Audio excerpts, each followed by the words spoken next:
Hello, welcome back to our study of Peninei Halacha, the teachings of Rav Eliezer Melamed Shlit'a. I hope everyone had a great Yom Tov season. Hard to believe that it is behind us.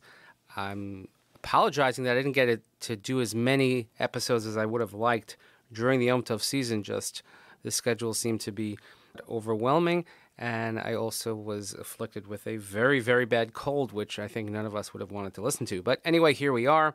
We are in the week of Shabbos Bereshis, and we begin a new series, a new year, so to speak, programming-wise, and I wanted to take the topic of Shabbos. So we'll spend quite a bit of time, hopefully in the next few weeks, discussing the meaning of Shabbos, some of the laws of Shabbos, and hopefully will help enhance all of our observance of the Holy Shabbos. So we begin at the beginning.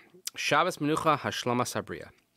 B'shisha Yomim bara Elokim es hashamayim ves aretz ves kol tzva'am u'lechaor lo haya od tzorch b'yom nosaf. So in 6 days God created the heaven and the earth and all of the creations, as we know. We just read in Parshas Bereshis, as we just started the Torah anew. So what do we need another day for? Nonetheless, Hashem created the seventh day, and the seventh day was just for resting and for abstaining from work. And therefore, the invention, the advent of menucha, of rest into the world, bracha ukedusha, blessing and sanctity. Shene'emar, and the pasuk says, vayichulu, etc., which we say every Friday night. Shalu Chachamim, the rabbis in the Medrash asked the following question: V'chi yesh lefanav yigia v'alok farnemar borek tzos haaretz lo yaf lo yiga v'lo zu b'vad el shuhnosin koach la'ayafim shenemar nosen le'yaf koach. Is there effort? Is there tiring when it comes to God? God is all-being. God is omnipotent. And they prove from different psukim and different sources that Hashem is the one who gives everyone strength. So what does it mean that God is tired and needs rest? So rather, why does the Torah say in Shemos, Hashem rested on the seventh day?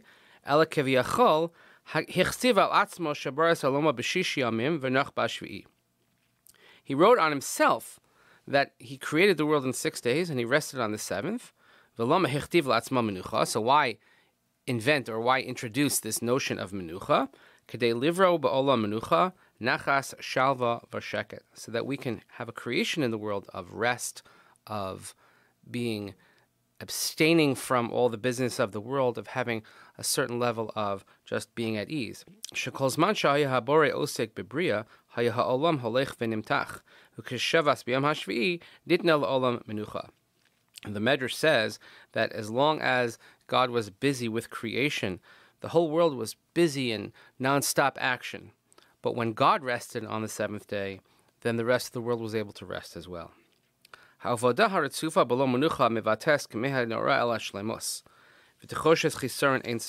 person works non-stop and doesn't ever take a break, doesn't rest, then it could create tremendous deficiencies. You'll be able to never fill the holes that are created. You'll never catch up. Because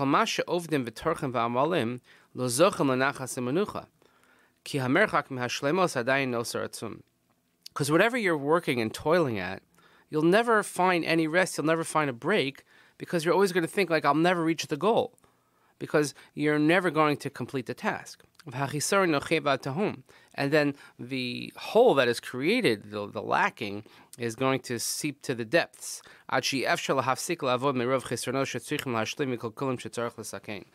you'll never be able to stop working, because you're always thinking about the holes that I have to plug, and everything that is missing, and everything that's lacking, and the deadlines that I'm not meeting.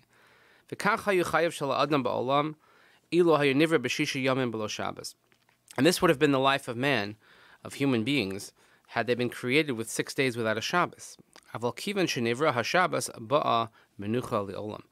once Shabbos was created, then the notion of rest comes into play. The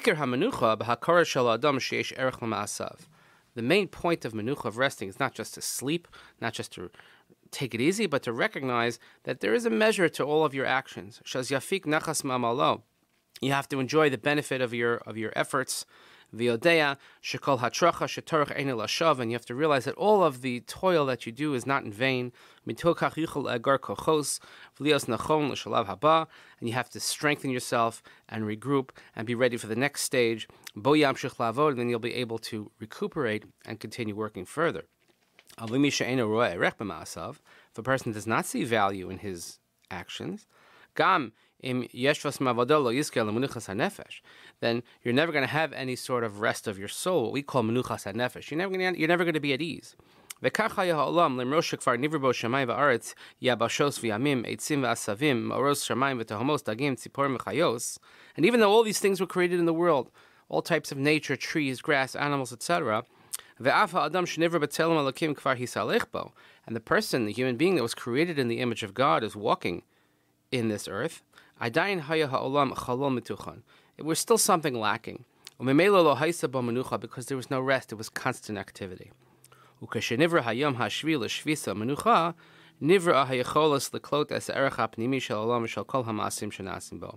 as soon as the seventh day was created for resting and for taking reflection on what has been done during the week, then we have created also the ability to assess the value and the worth and the inner value of everything that we have in the world and everything that we do.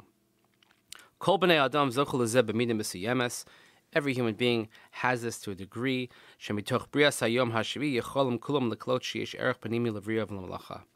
That through the advent of the seventh day of rest, then we could all absorb that we have inner value and we have what to contribute to creation and also to work in the world. And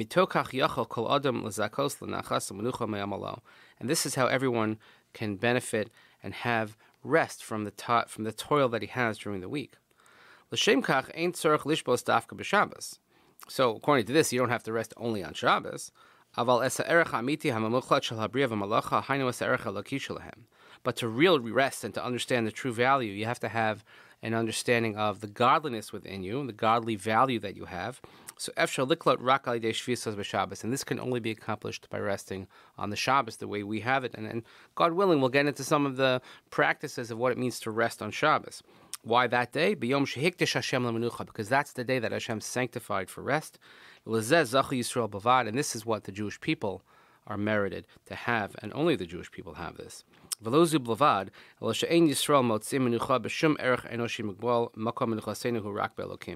real rest for the Jewish people is when we are with Hashem.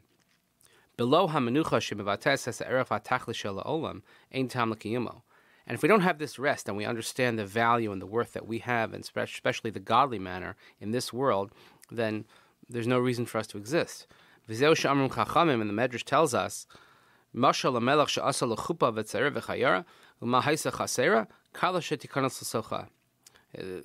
analogy of a king who made a beautiful chuppah and a wedding ceremony, everything, and what was missing? They were just missing the bride. Shabbos. The world had everything. Had animals, trees, constellations, water, earth, you name it. The only thing that was missing was Shabbos.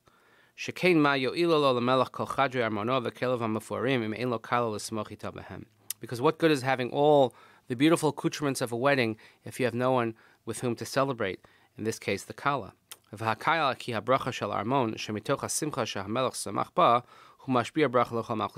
if the king is able to have a mate, a queen, a Kala to celebrate with, then it flows better for the rest of his kingdom. Therefore, he had everything, but all he needed was a mate, which is the Kala. That's the mashal. A king also, he had a ring. What was he missing? He was missing the signature part of it. Similarly, what were we missing is Shabbos.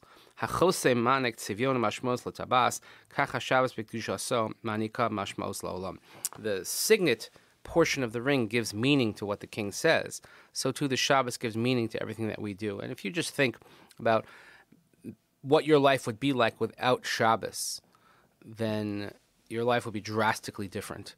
Shabbos is an absolute gift, and I hope that over the next few weeks we'll be able to delve a little bit deeper each day into the meaning, significance, and practices of the Shabbat. So I thank you for listening. It's wonderful to be back with all of you.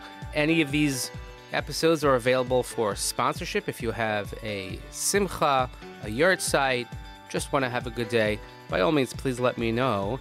And thank you for listening. We'll see you here next time as we study Peninei Halacha, the teachings of Rav Eliezer Melamed Shlit'a.